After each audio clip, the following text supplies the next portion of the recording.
யோவான் 4ஆம் அதிகாரம். யோவானை பார்க்கிலும் இயேசு அநேகம் பேரை சீஷராக்கி ஞானஸ்நானம் கொடுக்கிறார் என்று பரிசேயர் கேள்விப்பட்டதாக கர்த்தர் அறிந்த போது யூதேயாவை விட்டு மறுபடியும் கலிலேயாவுக்கு போனார். இயேசு தாமே ஞானஸ்நானம் கொடுக்கவில்லை, அவருடைய சீஷர்கள் கொடுத்தார்கள். அவர் சமாரியா நாட்டின் வழியாய் போக வேண்டியதாய் இருந்தபடியால் யாக்கோபு தன் குமாரனாகிய யோசேப்புக்கு கொடுத்த நிலத்துக்கு அருகே இருந்த சமாரியாவில் உள்ள சீகார் எனப்பட்ட ஊருக்கு வந்தார். அங்கே யாக்கோபுடைய கிணறு இருந்தது. இயேசு பிரயாணத்தினால் இடைப்படைந்தவராய் அந்த கிணற்றின் அருகே உட்கார்ந்தார். அப்பொழுது ஏறக்குறைய 6ஆம் மணி வேளையாயிருந்தது. அவருடைய சீஷர்கள் போஜன பதார்த்தங்களை கொள்ளும்படி ஊருக்குள்ளே போயிருந்தார்கள். அப்பொழுது சமாரியா நாட்டாளாகிய ஒரு ஸ்திரீ தண்ணீர் மொல்ல வந்தாள். இயேசு அவளை நோக்கி, தாகத்துக்கு தா என்றார். யூதர்கள் சமாரியருடனே சம்பந்தம் கலவாதவர்களானபடியால் சமாரியா ஸ்திரீ அவரை நோக்கி, நீர் யூதனாய் இருக்க சமாரிய ஸ்திரீயாகிய என்னிடத்தில் தாகத்துக்கு தா என்று எப்படி கேட்கலாம் என்றாள். இயேசு அவளுக்கு பிரதியுத்தரமாக, நீ தேவனுடைய ஈவையும் தாகத்துக்கு தா என்று உன்னிடத்தில் கேட்கிறவர் இன்னார் என்பதையும் அறிந்திருந்தாயானால் நீயே அவரிடத்தில் கேட்டிருப்பாய், அவர் உனக்கு ஜீவ தண்ணீரை கொடுத்திருப்பார் என்றார். அதற்கு அந்த ஸ்திரீ, ஆண்டவரே, மொண்டு கொள்ள உம்மிடத்தில் பாத்திரம் இல்லையே, கிணறும் ஆழமாய் இருக்கிறதே, பின்ன எங்கே இருந்து உமக்கு ஜீவ தண்ணீர் உண்டாகும்? இந்த கிணற்றை எங்களுக்கு தந்த நம்முடைய பிதாவாகிய யாக்கோபை பார்க்கிலும் நீர் பெரியவரோ? அவரும் அவர் பிள்ளைகளும் அவர் மிருக ஜீவன்களும் இதிலே குடித்ததுண்டே என்றாள். இயேசு அவளுக்கு பிரதியுத்தரமாக, இந்த தண்ணீரை குடிக்கிறவனுக்கு மறுபடியும் தாகம் உண்டாகும். நான் கொடுக்கும் தண்ணீரை குடிக்கிறவனுக்கோ ஒரு காலும் தாகம் உண்டாகாது. நான் அவனுக்கு கொடுக்கும் தண்ணீர் அவனுக்குள்ளே நித்திய ஜீவ காலமாய் ஊறுகிற நீரூற்றாய் இருக்கும் என்றார். அந்த ஸ்திரீ அவரை நோக்கி, ஆண்டவரே, எனக்கு தாகம் உண்டாகாமலும் நான் இங்கே முண்டு கொள்ள வராமலும் இருக்கும்படி அந்த தண்ணீரை எனக்கு தர வேண்டும் என்றாள். இயேசு அவளை நோக்கி, நீ போய் உன் புருஷனை இங்கே அழைத்து கொண்டு வா என்றார். அதற்கு அந்த ஸ்திரீ, எனக்கு புருஷன் இல்லை என்றாள். இயேசு அவளை நோக்கி, எனக்கு புருஷன் இல்லை என்று நீ சொன்னது சரிதான். எப்படியெனில் 5 புருஷர் உனக்கு இருந்தார்கள், இப்பொழுது உனக்கு இருக்கிறவன் உனக்கு புருஷன் அல்ல, இதை உள்ளபடி சொன்னாய் என்றார். அப்பொழுது அந்த ஸ்திரீ அவரை நோக்கி, ஆண்டவரே, நீர் தீர்க்கதரிசி என்று காண்கிறேன். எங்கள் பிதாக்கள் இந்த மலையிலே தொழுது கொண்டு வந்தார்கள், நீங்கள் எருசலேமில் இருக்கிற ஸ்தலத்திலே தொழுது கொள்ள வேண்டும் என்கிறீர்களே என்றாள். அதற்கு இயேசு, ஸ்திரீயே, நான் சொல்லுகிறதை நம்பு. நீங்கள் இந்த மலையிலும் எருசலேமிலும் மாத்திரமல்ல, எங்கும் பிதாவை தொழுது கொள்ளும் காலம் வருகிறது. நீங்கள் அறியாததை தொழுது கொள்ளுகிறீர்கள், நாங்கள் அறிந்திருக்கிறதை தொழுது கொள்ளுகிறோம். ஏனென்றால் ரட்சிப்பு யூதர்கள் வழியாய் வருகிறது. உண்மையாய் தொழுது கொள்ளுகிறவன் பிதாவை ஆவியோடும் உண்மையோடும் தொழுது கொள்ளும் காலம் வரும், அது இப்பொழுதே வந்திருக்கிறது. தம்மை தொழுது கொள்கிறவர்கள் இப்படிப்பட்டவர்களாய் இருக்கும்படி பிதாவானவர் விரும்புகிறார். தேவன் ஆவியாய் இருக்கிறார், அவரை தொழுது கொள்கிறவர்கள் ஆவியோடும் உண்மையோடும் அவரை தொழுது கொள்ள வேண்டும் என்றார். அந்த ஸ்திரீ அவரை நோக்கி, கிறிஸ்து எனப்படுகிற மேசியா வருகிறார் என்று அறிவேன். அவர் வரும்போது எல்லாவற்றையும் நமக்கு அறிவிப்பார் என்றாள். அதற்கு இயேசு, உன்னுடனே பேசுகிற நானே அவர் என்றார். அத்தருணத்தில் அவருடைய சீஷர்கள் வந்து அவர் ஸ்திரீயுடனே பேசுகிறதை பற்றி ஆச்சரியப்பட்டார்கள். ஆகிலும் என்ன தேடுகிறீர் என்றாவது, ஏன் அவளுடனே பேசுகிறீர் என்றாவது ஒருவனும் கேட்கவில்லை. அப்பொழுது அந்த ஸ்திரீ தன் குடத்தை வைத்துவிட்டு ஊருக்குள்ளே போய் ஜனங்களை நோக்கி, நான் செய்த எல்லாவற்றையும் ஒரு மனுஷன் எனக்கு சொன்னார், அவரை வந்து பாருங்கள், அவர் கிறிஸ்து தானோ என்றாள். அப்பொழுது அவர்கள் ஊரிலிருந்து புறப்பட்டு அவரிடத்தில் வந்தார்கள். இப்படி நடக்கையில் சீஷர்கள் அவரை நோக்கி, ரபி, போஜனம் பண்ணும் என்று வேண்டிக் கொண்டார்கள். அதற்கு அவர், நான் புசிப்பதற்கு நீங்கள் அறியாத ஒரு போஜனம் எனக்கு உண்டு என்றார். அப்பொழுது சீஷர்கள் ஒருவரை ஒருவர் பார்த்து, யாராவது அவருக்கு போஜனம் கொண்டு வந்திருப்பாரோ என்றார்கள். இயேசு அவர்களை நோக்கி, நான் என்னை அனுப்பினவருடைய சித்தத்தின்படி செய்து அவருடைய கிரியையை முடிப்பதே என்னுடைய போஜனமாயிருக்கிறது. அறுப்பு காலம் வருகிறதற்கு இன்னும் 4 மாதம் செல்லும் என்று நீங்கள் சொல்லுகிறது இல்லையா? இதோ வயல் நிலங்கள் இப்பொழுதே அறுப்புக்கு விளைந்திருக்கிறது என்று உங்கள் கண்களை ஏறெடுத்து பாருங்கள் என்று நான் உங்களுக்கு சொல்லுகிறேன். விதைக்கிறவனும் அறுக்கிறவனும் ஆகிய இருவரும் ஒருமித்து சந்தோஷப்படத்தக்கதாக அறுக்கிறவன் கூலியை வாங்கி நித்திய ஜீவனுக்காக பலனை சேர்த்து கொள்ளுகிறான். விதைக்கிறவன் ஒருவன் அறுக்கிறவன் ஒருவன் என்கிற மெய்யான வழக்கச்சொல் இதனாலே விளங்குகிறது. நீங்கள் பிரயாசப்பட்டு பயிரிடாததை அறுக்க நான் உங்களை அனுப்பினேன். மற்றவர்கள் பிரயாசப்பட்டார்கள், அவர்களுடைய பிரயாசத்தின் பலனை நீங்கள் பெற்றீர்கள் என்றார். நான் செய்த எல்லாவற்றையும் எனக்கு சொன்னார் என்று சாட்சி சொன்ன அந்த ஸ்திரீனுடைய வார்த்தை நிமித்தம் அந்த ஊரில் உள்ள சமாரியரில் அநேகர் அவர் மேல் விசுவாசம் உள்ளவர்களானார்கள். சமாரியர் அவரிடத்தில் வந்து தங்களிடத்தில் தங்க வேண்டும் என்று அவரை வேண்டிக் கொண்டார்கள். அவர் 2 நாள் அங்கே தங்கினார்.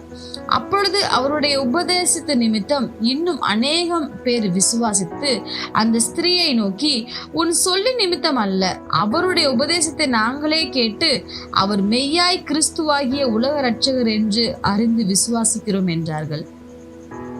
2 நாளைக்கு பின்பு அவர் அவ்விடம் விட்டு புறப்பட்டு கலிலேயாவுக்கு போனார். ஒரு தீர்க்கதரிசிக்கு தன் சொந்த ஊரிலே கனமில்லை என்று இயேசு தாமே சொல்லியிருந்தார். அவர் கலிலேயாவில் வந்தபோது எருசலேமில் பண்டிகையிலே அவர் செய்த எல்லாவற்றையும் பார்த்திருந்த கலிலேயர் அவரை ஏற்றுக்கொண்டார்கள். அவர்களும் பண்டிகைக்கு போயிருந்தார்கள். பின்பு இயேசு தாம் தண்ணீரை திராட்சரசமாக்கின கலிலேயாவில் உள்ள கானா ஊருக்கு மறுபடியும் வந்தார். அப்பொழுது கப்பர் நகுமிலே ராஜாவின் மனுஷரில் ஒருவனுடைய குமாரன் வியாதியாயிருந்தான். இயேசு யூதேயாவிலிருந்து கலிலேயாவுக்கு வந்தார் என்று அந்த மனுஷன் கேள்விப்பட்ட போது அவரிடத்திற்கு போய் தன் மகன் மரண அவஸ்தையா இருந்தபடியினாலே அவனை குணமாக்கும் படிக்கு வர வேண்டும் என்று அவரை வேண்டிக் கொண்டான். அப்பொழுது இயேசு அவனை நோக்கி, நீங்கள் அடையாளங்களையும் அற்புதங்களையும் காணாவிட்டால் விசுவாசிக்க மாட்டீர்கள் என்றார். அதற்கு ராஜாவின் மனுஷன், ஆண்டவரே, என் பிள்ளை சாகிறதற்கு முன்னே வர வேண்டும் என்றான். இயேசு அவனை நோக்கி, நீ போகலாம், உன் குமாரன் பிழைத்திருக்கிறான் என்றார். அந்த மனுஷன் இயேசு சொன்ன வார்த்தையை நம்பி போனான். அவன் போகையில் அவனுடைய ஊழியக்காரர் அவனுக்கு எதிர்கொண்டு வந்து, உம்முடைய குமாரன் பிழைத்திருக்கிறான் என்று அறிவித்தார்கள். அப்பொழுது எந்த மணி நேரத்தில் அவனுக்கு குணம் உண்டாயிற்று என்று அவர்களிடத்தில் விசாரித்தான். அவர்கள், நேற்று 7ஆம் மணி நேரத்தில் ஜுரம் அவனை விட்டது என்றார்கள். உன் குமாரன் பிழைத்திருக்கிறான் என்று இயேசு தன்னுடனே சொன்ன மணி நேரம் அதுவே என்று தகப்பன் அறிந்து அவனும் அவன் வீட்டார் அனைவரும் விசுவாசித்தார்கள். இயேசு யூதேயாவிலிருந்து கலிலேயாவுக்கு திரும்பி வந்த பின்பு இது அவர் செய்த 2ஆம் அற்புதம். யோவான் 5ஆம் அதிகாரம். இவைகளுக்கு பின்பு யூதருடைய பண்டிகை ஒன்று வந்தது. அப்பொழுது இயேசு எருசலேமுக்கு போனார். எபிரேய பாஷையிலே பெதஸ்தா என்னப்பட்ட ஒரு குளம் எருசலேமில் ஆட்டு வாசலின் அருகே இருக்கிறது. அதற்கு 5 மண்டபங்கள் உண்டு. அவைகளிலே குருடர், சப்பானிகள், சூம்பின உறுப்புடையவர்கள் முதலான வியாதிக்காரர் அநேகர் படுத்திருந்து தண்ணீர் எப்பொழுது கலங்கும் என்று காத்து கொண்டிருப்பார்கள். ஏனெனில் சில சமயங்களிலே தேவதூதன் ஒருவன் அந்த குளத்தில் இறங்கி தண்ணீரை கலக்குவான். தண்ணீர் கலங்கின பின்பு யார் முந்தி அதில் இறங்குவானோ அவன் எப்பேற்பட்ட வியாதியஸ்தனா இருந்தாலும் சொஸ்தமாவான். 38 வருஷம் வியாதி கொண்டிருந்த ஒரு மனுஷன் அங்கே இருந்தான். படுத்திருந்த அவனை இயேசு கண்டு அவன் வெகு காலமாய் வியாதியஸ்தன் என்று அறிந்து அவனை நோக்கி, சொஸ்தமாக வேண்டுமென்று விரும்புகிறாயா என்று கேட்டார். அதற்கு வியாதியஸ்தன், ஆண்டவரே, தண்ணீர் கலக்கப்படும் போது என்னை குளத்தில் கொண்டு போய் விடுகிறதற்கு ஒருவரும் இல்லை. நான் போகிறதற்குள்ளே வேறொருவன் எனக்கு முந்தி இறங்கி விடுகிறான் என்றான். இயேசு அவனை நோக்கி, எழுந்திரு, உன் படுக்கையை எடுத்துக்கொண்டு நட என்றார். உடனே அந்த மனுஷன் சொஸ்தமாகி தன் படுக்கையை எடுத்துக்கொண்டு நடந்து போனான். அந்த நாள் ஓய்வு நாளாயிருந்தது. ஆதலால் யூதர்கள் குணமாக்கப்பட்டவனை நோக்கி, இது ஓய்வு நாளாய் இருக்கிறதே, படுக்கையை எடுத்துக்கொண்டு போகிறது உனக்கு நியாயமல்ல என்றார்கள். அவன் அவர்களுக்கு பிரதியுத்தரமாக, என்னை சொஸ்தமாக்கினவர் உன் படுக்கையை எடுத்துக்கொண்டு நடவென்று எனக்கு சொன்னார் என்றான். அதற்கு அவர்கள், உன் படுக்கையை எடுத்துக்கொண்டு நடவென்று உன்னுடனே சொன்ன மனுஷன் யார் என்று அவனிடத்தில் கேட்டார்கள். சொஸ்தமாக்கப்பட்டவன் அவர் இன்னார் என்று அறியவில்லை. அவ்விடத்தில் ஜனங்கள் கூட்டமாயிருந்தபடியினால் இயேசு விலகி இருந்தார். அதற்கு பின்பு இயேசு அவனை தேவாலயத்திலே கண்டு, இதோ நீ சொஸ்தமானாய், அதிக கேடானதொன்றும் உனக்கு வராதபடி இனி பாவம் செய்யாதே என்றார். அந்த மனுஷன் போய் தன்னை சொஸ்தமாக்கினவர் இயேசு என்று யூதர்களுக்கு அறிவித்தான்.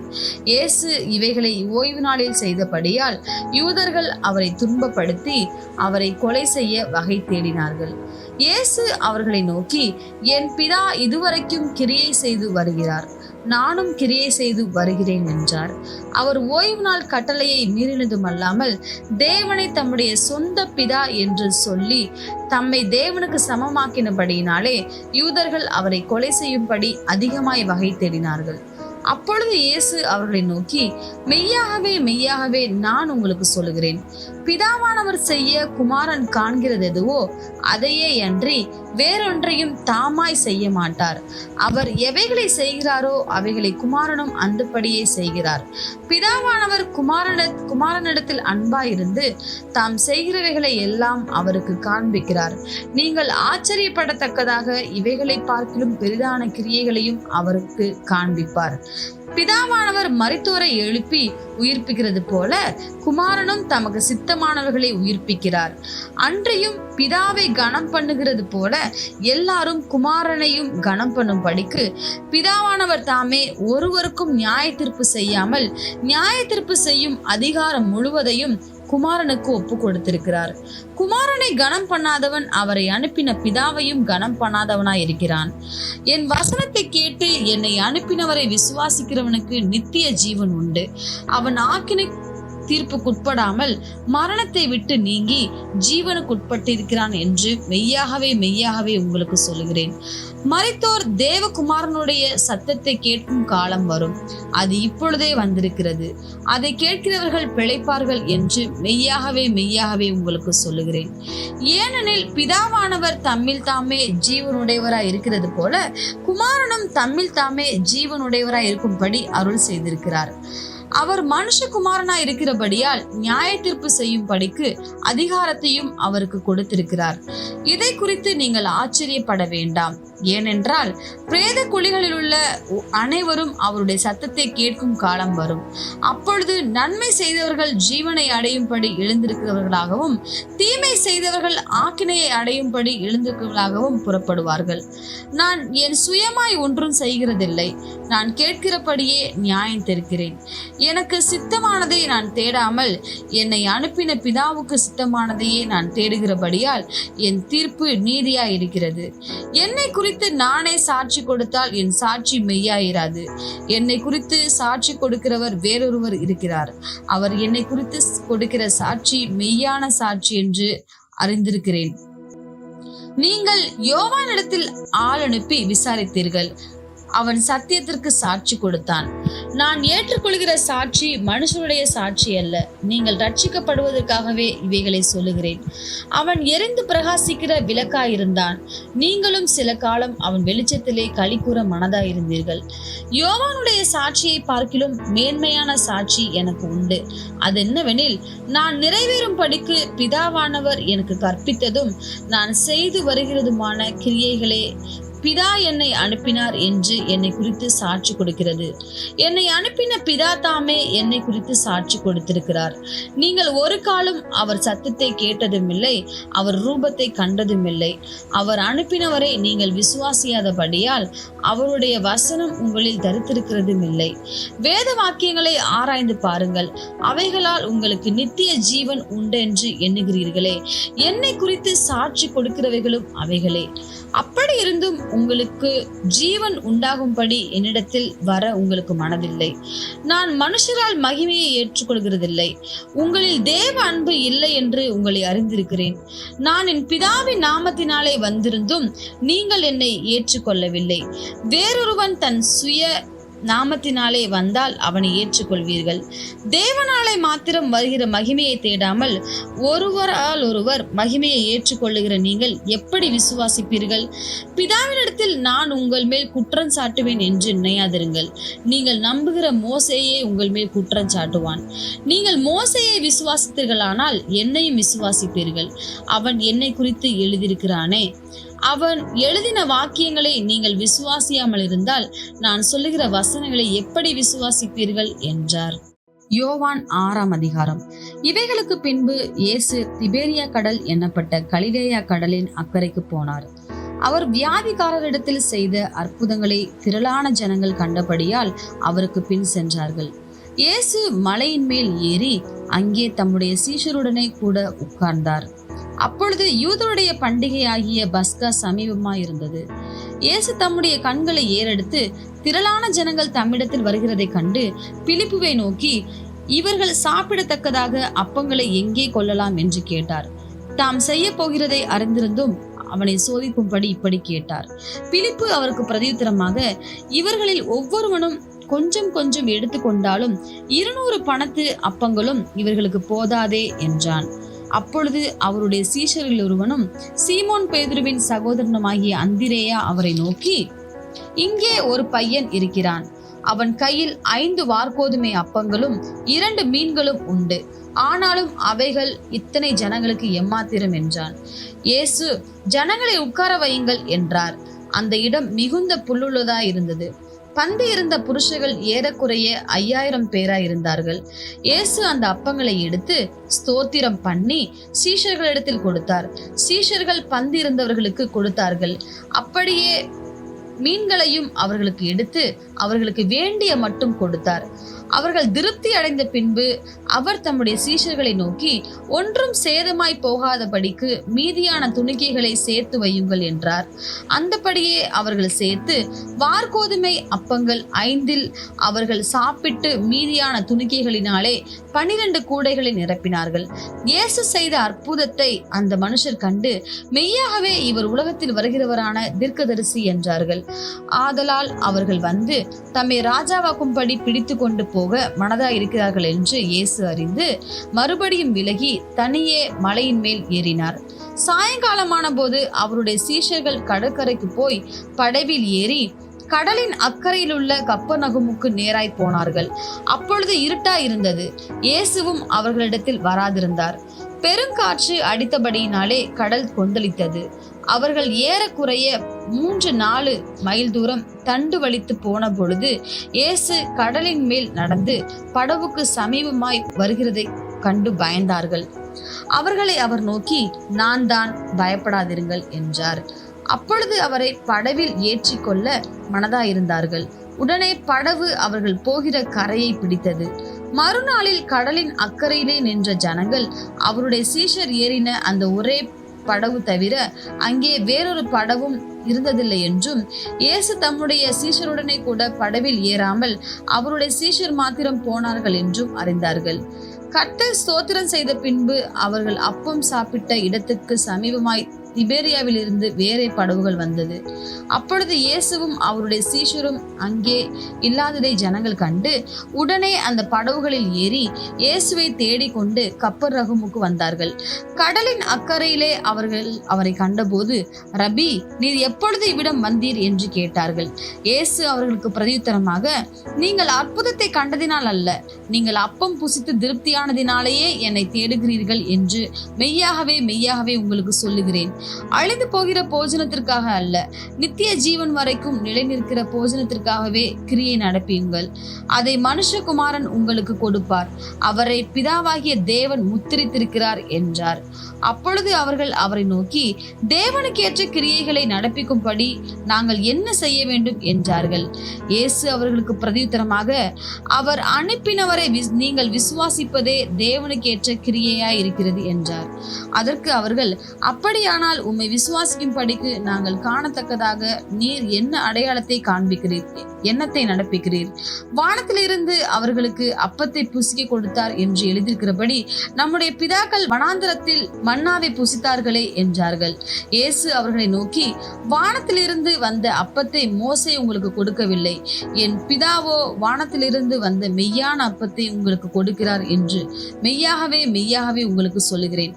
வானத்திலிருந்து இறங்கி உலகத்துக்கு உங்களுக்கு ஜீவனை கொடுக்கிற அப்பமே தேவன் அருளிய அப்பம் என்றார்.